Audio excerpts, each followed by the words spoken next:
Μοναστηράκι, ώρα 10 το βράδυ. Την παγωμένη νύχτα στον άδειο δρόμο διαπερνά ο ήχος ενός σαξόφωνου.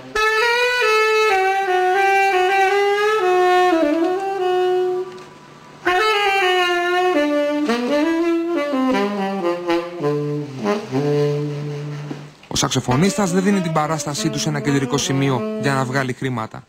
Προτιμά κάθε βράδυ να έρχεται εδώ, απόμερα, και να παίζει για τους ελάχιστους που έχουν την τύχη να τον ακούσουν. Έχει μια ατμοσφαίρα ωραία αυτό το δρόμο. Έχει μια ωραία ακουστική. Δεν ξέρω. Είναι πολύ jazz αυτό. Μονασιά.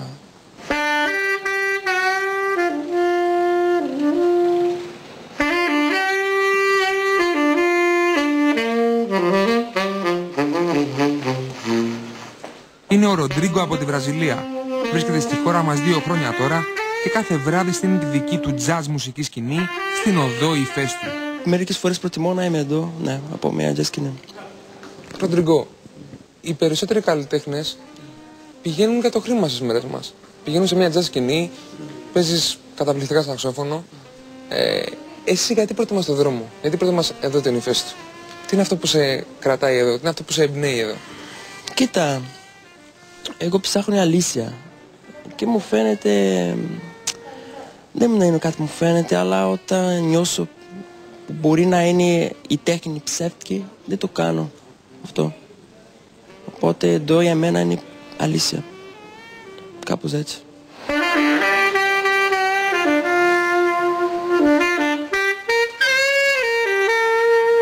Η μουσική που παίζει στον έρημο δρόμο τη νύχτα μας, λέει, είναι πέρα για πέρα αληθινή.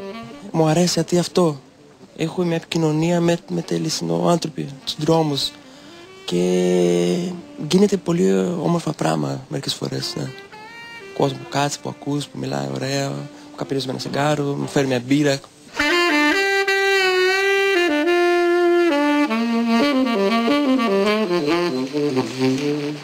Είναι ένας πλανόδιος ταλαντούχος μουσικός, σίγουρα διαφορετικός από κάθε άλλον.